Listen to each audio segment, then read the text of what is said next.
Lectura del Santo Evangelio según San Juan. En aquel tiempo Jesús se retiró al monte de los Olivos, y al amanecer se presentó de nuevo en el templo donde la multitud se le acercaba, y él sentado entre ellos les enseñaba. Entonces los escribas y fariseos le llevaron a una mujer sorprendida en adulterio, y poniéndola frente a él, le dijeron: Maestro, esta mujer ha sido sorprendida en flagrante adulterio. Moisés nos manda en la ley apedrear a esas mujeres. ¿Tú qué dices? Le preguntaban esto para ponerle una trampa y poder acusarlo. Pero Jesús se agachó y se puso a escribir en el suelo con el dedo.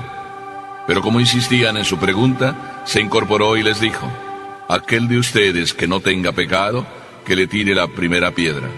Se volvió a agachar y siguió escribiendo en el suelo. Al oír aquellas palabras, los acusadores comenzaron a escabullirse uno tras otro, empezando por los más viejos, hasta que dejaron solos a Jesús y a la mujer que estaba de pie junto a él. Entonces Jesús se enderezó y le preguntó: Mujer, ¿dónde están los que te acusaban? ¿Nadie te ha condenado? Ella le contestó: Nadie, Señor. Y Jesús le dijo: Tampoco yo te condeno. Vete y ya no vuelvas a pecar. Palabra del Señor.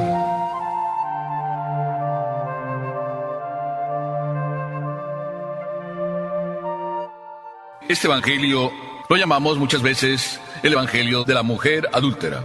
Sin embargo, este evangelio quiero titularlo Los viejos y el joven Jesús. Pues los viejos, muchos nos podemos llamar viejos, y el joven Jesús. Me estoy acordando en este momento de una persona que me dijo un día: ¡ay, padre! ¡Ay, padre! Y todo empezaba, siempre que decía algo, con esa frase: ¡ay, padre! Detrás del ¡ay, padre! Se ocultaban los 89 años que tenía. Y como que todo era queja. Aquel inicio: ¡ay, padre! Luego seguía una serie de frases, todas ellas bonitas. Pues yo he recibido un grande regalo, me encontré con una buena mujer que me ha sabido soportar, que ha tenido paciencia conmigo. 89 años tiene este señor, y llevan casados pues más de 50, y siempre contentos, siempre alegres. ¿Y de dónde sacan fuerza? Tengo una sola respuesta: todos los días los veo aquí en la iglesia a las 8 de la mañana para estar con Jesús, para celebrar lo mejor de cada día, la Santa Misa. Pues de alguna manera quiero decirles que así empieza este evangelio. Empieza con lo que sería el joven Jesús, y empieza el joven Jesús a querer vivir lo que hace joven a todo joven y a todo viejo. Empieza Jesús a retirarse al monte. Así el evangelio dice: Jesús se retiró al monte de los Olivos. Jesús tenía momentos para Dios. Todos sabemos que se retiraba, y este huerto de los Olivos era particularmente querido por Jesús. Y el evangelio dice que se retiró al monte, y al amanecer de nuevo se presentó en el templo. El joven Jesús no es viejo, y no es viejo no porque no tenga 89 años, sino porque a sus 32, 33 años sigue cargando las pilas. La lección de Jesús: cargar las pilas cada día. Él lo hacía de noche. Él buscaba los momentos de silencio, el lugar preciso, para enseñarnos a cada uno de nosotros, a ti y a mí, que es necesario buscar el lugar preciso, el momento concreto, para entonces cargar las pilas. Y es muy importante que escuchemos esto. Hijo mío, no vengo a decirte lo mismo de la semana pasada, ni lo mismo del año pasado. Vengo a decirte que cargar las pilas es algo tan esencial como el pollo, como el bistec que todos los días te tomas, o como la ensalada si es que estás en la dieta especial. Es necesario cargar las pilas. Y no es solo cuestión de viejos. Mira que si yo no cargara las pilas todos los días, la verdad te digo que no sé si me estarías escuchando en este instante. Por eso Jesús lo llamó también el valiente, el que sabe regalarle a Papá Dios el mejor tiempo, el mejor lugar, lo mejor de su ser, su corazón entero. Es impresionante cómo Jesús en el Evangelio se nos revela cómo el Evangelio nos lo retrata tan real, tan humano, tan cercano, como para decirnos que es muy fácil, hijo mío, cargar las pilas. Basta con que seas tan normal, tan natural, que no te sientas que tú lo puedes todo, que eso es verdad, que no lo puedes todo, y que por tanto tengas la humildad de aceptar que necesitas de Papá Dios, y que por lo tanto, mira que son conclusiones una tras otra, te acerques y busques el lugar. Ya sé que me vas a decir que no tienes tiempo. Mira, te voy a dar algo que te va a sorprender. Tú dices que no tienes tiempo, pero si te preguntara cuántas horas dedicas a estar dentro del carro, del coche, porque hoy en día vamos tan acelerados que el coche, pues es como si fuera nuestra casa, nuestra segunda casa. Es más, a veces pasamos más en el carro que en la casa. No voy a decir que en el trabajo, pero pasamos más tiempo en el carro que en la casa. Y tú sabes que ir a casa es como ir a cargar las pilas. Y tú sabes que ir a casa, así lo piensas, es como ir a volver a oxigenarte, a limpiar los pulmones, a darle fuerza a tu corazón para continuar la vida de diario. ¿Verdad que sí? Pero no quieres ir a casa. ¿Por qué? Porque ese otro tiempo que vas tú en el carro, que es un lugar precioso, donde tu corazón puede ganar mucho, ese lugar que yo llamaría privilegiado, el carro, conviértelo en un lugar para cargar las pilas. Como diría aquel, mi carro es como si fuera mi sagrario. Me lo dijo hace unos cuantos días un señor. Padre, yo en el carro prefiero con todo apagado, nada de radio, voy en silencio, pensando todo lo que necesito, pensando todo lo que tengo que hacer, buscando arreglar mi vida. Y ahí, en ese carro, está mi encuentro con el Señor, mi sagrario ambulante. Jesús carga pilas. Tú también las cargas cuando vas en el carro. Si no lo haces, pues te invito a que lo hagas, a que aproveches ese tiempo.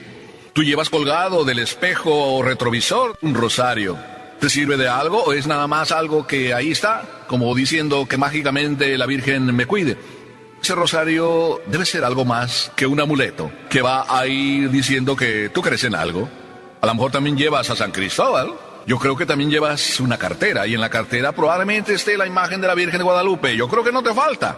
Todo eso, de verdad, ¿por qué no lo aprovechas para convertir tu carro en un sagrario? En eso te puedes parecer a Jesús, porque lo puedes aprovechar para convertirlo en oportunidad para cargar las pilas. Y puedes mantener la alegría y la paz de la juventud de Jesús. Luego viene ese segundo capítulo. Maestro, esta mujer ha sido sorprendida en flagrante adulterio. La ley de Moisés nos manda a apedrear a las adúlteras. ¿Tú qué dices? Jesús es preguntado sobre una cuestión muy profunda, y se la preguntan los avanzados en edad. ¿Estás del lado de nosotros y de Moisés? Es decir, ¿estás del lado de la ley o estás en contra? ¡Ja, ja! Una pregunta capciosa, una pregunta difícil, donde a Jesús lo ponen ahí para que se defina. ¿De qué lado está? ¿La ley y todo lo que Papá Dios nos dejó? ¿O está contra Dios? Dura la pregunta. Y Jesús captó la importancia de la pregunta. ¿Tú crees que se puso nervioso e impaciente porque le estaban haciendo esa pregunta? Y Jesús está tan tranquilo como si nada hubiera pasado.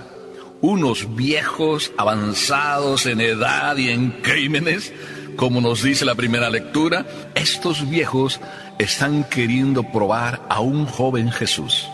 Y resulta que el joven Jesús sigue ahí como que no hacía caso. Como insistían en preguntarle, Jesús entonces les responde: el que esté sin pecado, que le tire la primera piedra. Jesús no se pone en contra de la ley, sino al contrario, usa la misma ley. Con la misma ley les dice: el que esté sin pecado, que tire la primera piedra. Estos doctores de la ley, estos ancianos, poniendo a prueba a Jesús, y Jesús los puso a escurrir casi en la verdadera prueba. ¡Qué maravilloso es Jesús! Y te das cuenta que toda esa serenidad de Jesús, ¿de dónde le viene? ¿Por qué responde tan certeramente? Porque antes cargó las pilas. Y es que cuando uno carga las pilas, no solo es paciente, sereno, sino que además es comprensivo.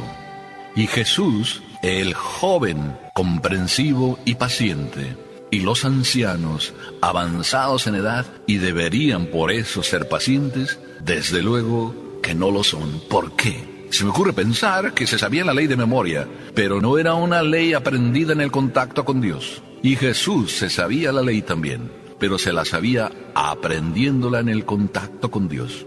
Me vino a la memoria el Papa Juan Pablo II. Recuerdo haber leído que ahí mismo en la capilla tenía su estudio porque le gustaba estudiar las cosas que tenía que decir, las homilías que tenía que preparar, las preparaba ahí en contacto directo con Dios. Cuando luego lo conocimos como Papa, nos sorprendía cómo parecía que se salía de sí y estaba en el cielo, sí, con el corazón, pero los pies en el suelo, bien puestos. Así es Jesús. Tú puedes estar en contacto con Dios todos los días, aunque los pies los tengas en el suelo, y de ese contacto con Dios te salga la verdadera paciencia que tienes que tener con todos, con aquel que es un pecador. ¿Cuánta paciencia tenemos que tener con nuestros hijos? ¿Cuánta paciencia tenemos que tener con nuestro esposo, con el vecino, con la vecina? ¿De dónde te va a salir la paciencia? ¿Así por naturaleza, porque tú naciste paciente? No. Aún los que nacieron pacientes terminan muchas veces impacientándose ante tantos contratiempos, ante tantas contrariedades que la vida nos prepara. Por eso, qué hermoso cargar las pilas, para tener un corazón humano a la vez que divino. Jesús entonces no estaba contra Moisés, aunque ellos querían ponerlo contra Moisés. Jesús estaba para que se cumpliera con mayor perfección la ley de Moisés. Y por eso manda ese mensaje: el que esté sin pecado que tire la primera piedra. Y el Evangelio nos dice que se fueron yendo los viejos, claro, avanzados en años y avanzados y cargados en crímenes, y no lo condenaron. Jesús nos enseña otra lección. Jesús simplemente dice: el que esté sin pecado que tire la primera piedra, como diciendo, a nadie que sea pecador le toca juzgar. Y creo que aquí la lección es para todos. ¿Quién de ustedes se siente sin pecado? En este mundo todos pecamos. Por eso podemos decir que nadie en el mundo está para juzgar. El único que está sin pecado, que es Papá Dios, podría juzgarnos. Y aquí viene la persona que parece ser la más importante. Pero yo sigo diciendo que Jesús es el más importante en este pasaje. Pero la persona que da título a este evangelio, la adúltera, aparece ya. Y aparece donde Jesús le hace la pregunta: ¿dónde están tus acusadores? ¿Nadie te ha condenado? Nadie la condenó. Ellos, los viejos avanzados en edad y en crímenes, no la condenaron. Jesús tampoco, como joven que está con las pilas bien cargadas y que comprende cuánta comprensión hay que tener con aquel que es pecador. Por eso los pecadores verdaderos, los que quieren encontrarse con Dios, no le tienen ningún miedo, porque saben que Papá Dios no condena a nadie, aún siendo el único que puede condenar. Papá Dios no condena a nadie. Acércate, hijo mío. Qué hermoso que te puedas acercar. Estamos en este tiempo de Cuaresma. Qué hermoso que sientas, que vivas el poder misericordioso de Dios, que todos los pecados, también esos gordísimos que tú dices que no se pueden perdonar, que tú muchas veces no te los perdonas, esos Papá Dios te los perdona. Y si acaso lo único que te dice es esa frase final: no vuelvas a pecar, porque Dios quiere recibirte con los brazos abiertos. Acepta que te dé el abrazo, Papá Dios. Pero tú también aprovecha para orar. Tú que eres pecador, yo que soy pecador, aprovechemos todos para meternos en el corazón de Dios, para ahí en la oración descubrir este Jesús, este Papá Dios, que no condena, aunque nos recuerda: no vuelvas a pecar. Y ahí en la oración descubrirás que Papá Dios, cuando te dice no vuelvas a pecar, no te está llamando la atención, simplemente te quiere decir: hijo mío, ¿por qué quieres sufrir? Yo ya he sufrido por ti. Quiero quitarte ese sufrimiento por el cual tú sufres, que es tu propio pecado. Deja que te abrace. Si hoy aprendes, serás muy grande. Entonces aprende que el carro es tu lugar sagrado, donde te encuentras con Dios, y Él te dice: te perdono, hijo mío. Amén.